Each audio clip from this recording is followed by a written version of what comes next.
Okay, so this is the map of Italy. अब ये जो मैप है ना इटली का, एक्चुअली ये हम डिस्कस कर रहे हैं 1815, ठीक है। तो अभी परेशान नहीं होइएगा कि शायद आप समझ लें कि ये मैडम जो है अभी वाला मैप डिस्कस कर रही है, नहीं। क्योंकि इटली ने यहाँ पे एक इंडिपेंडेंट स्टेट नहीं है, यहाँ पे जस्ट ज्योग्राफिकल एक्सप्रेशन है।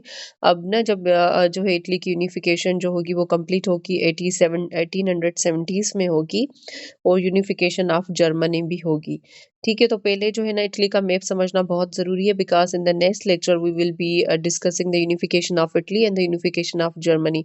So for that, you should have a clear idea of the geographical, territories of Italy।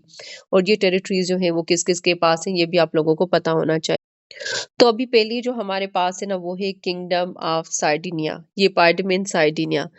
So this is also the part of Italy जिसको हम कहते हैं पार्डिमेंट सार्डिनिया ये है, ठीक है। This and this, so this is the northern part of Italy जिसको हम कहते हैं kingdom of Sardinia.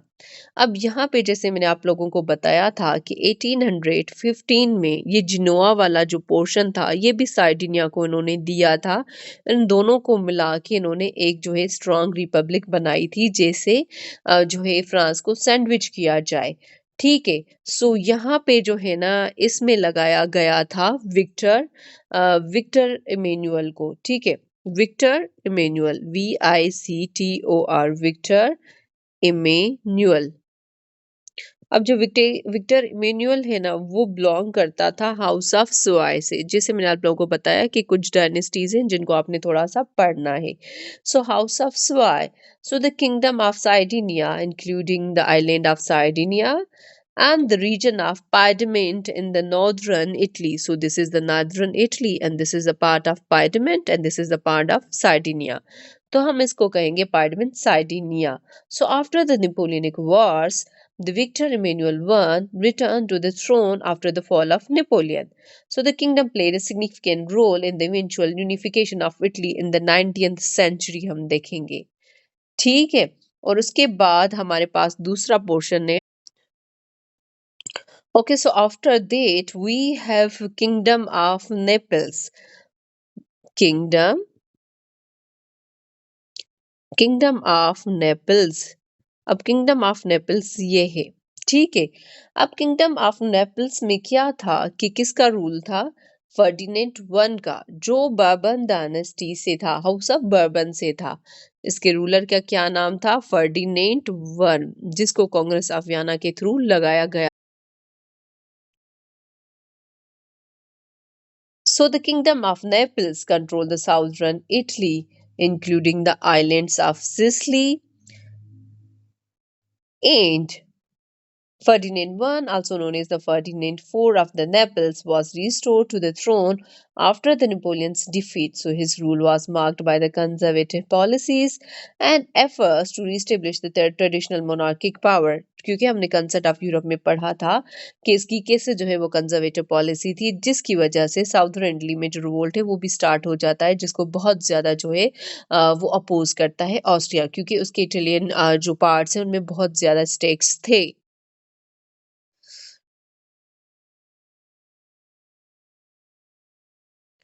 Okay, so this is the Naples and this is the kingdom of two Sicilies. अब हम इसको कहेंगे साउदर्न।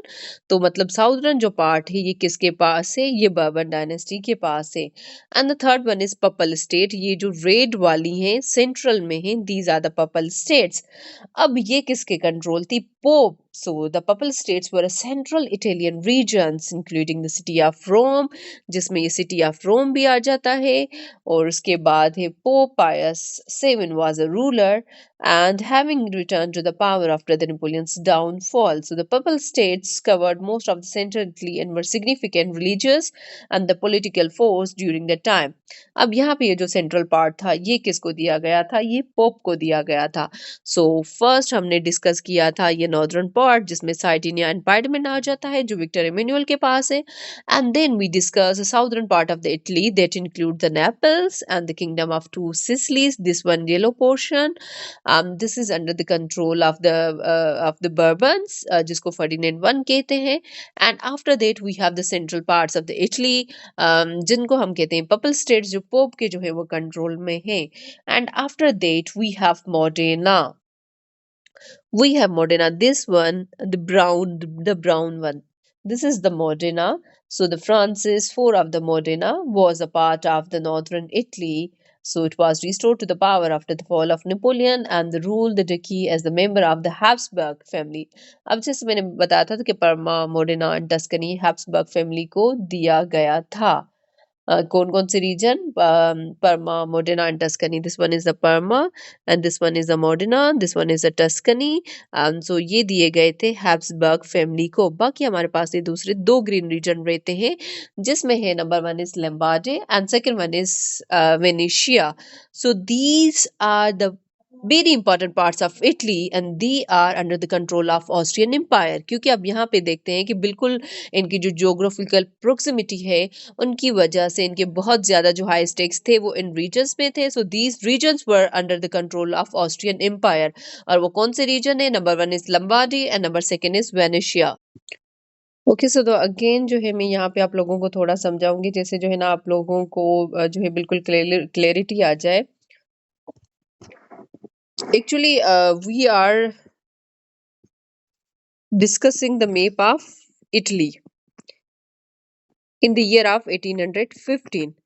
अब यहाँ पे जैसे मैंने आप लोगों को बताया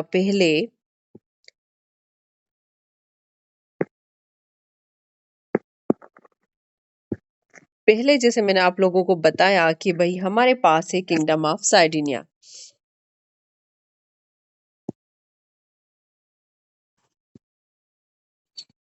किंगडम ऑफ सार्डिनिया.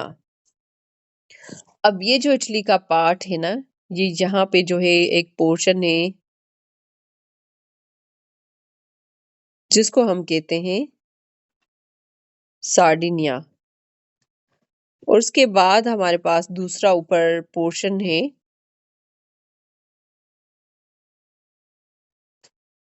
इसको हम कहते हैं पाइडमंट. अब ये जो पार्लियामेंट एंड सार्डिनिया वाला पोर्शन है ना, ये दोनों मिले हुए हैं. और यहाँ पे जिसका रूल है, उस रूलर का नाम है विक्टर इमेनुअल वन, जो कहाँ से है?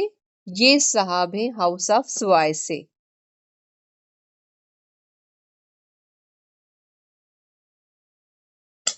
ठीक है, कहाँ से? हाउस ऑफ स्वाय से. सो the kingdom of Sardinia includes the island of Sardinia, means this one is the island of Sardinia, and the region of Piedmont. This is the region of Piedmont which lies in the northern part of the Italy. ठीक है. उसके बाद हमारे पास second है kingdom of Naples.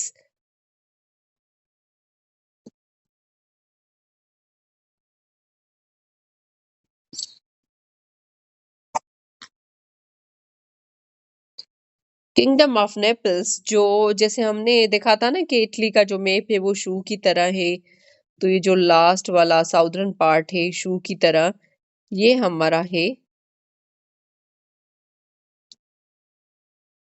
Southern part, जिसको हम कहते हैं किंगडम ऑफ नेपल्स. अब नेपल्स में ये यहाँ पे नेपल्स आते हैं एंड टू जो है हमारी किंग आइलैंड ऑफ सिसली आ जाती हैं यहाँ पे.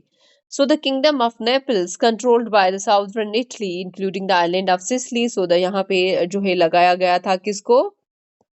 फर्डिनेंड वन को. एंड फर्डिनेंड वन जो थे वो कहाँ से थे? बावन से थे, द हाउस ऑफ बावन.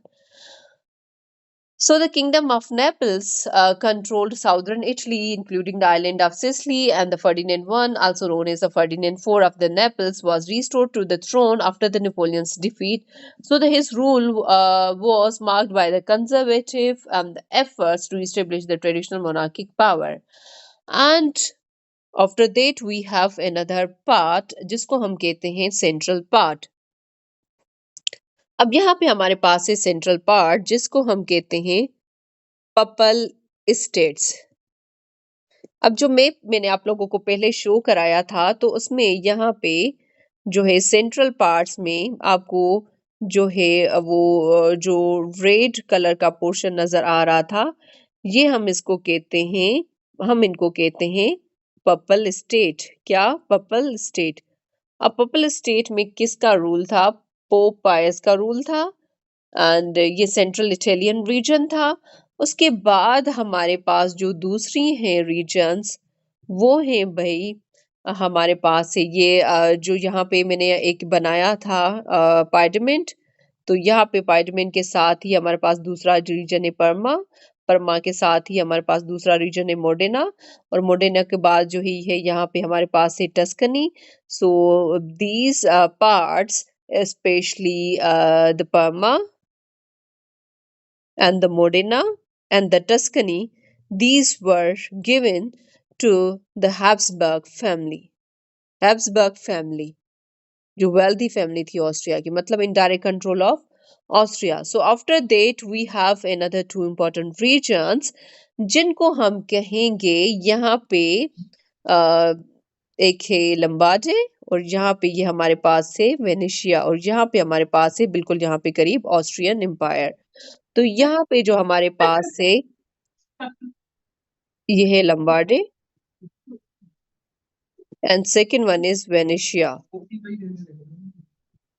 ओके, सो यहाँ पे ये लंबाडे एंड यहाँ पे ये वेनेशिया, जो किसके अंडर कंट्रोल था? ऑस्ट्रियन एम्पायर के अंडर कंट्रोल था। So this was all about the map of Italy. ये आप इसको देख लीजिएगा, और उसके बाद जो है हम नेक्स्ट क्लास में हम पढ़ेंगे unification of Italy and unification of Germany. So thank you.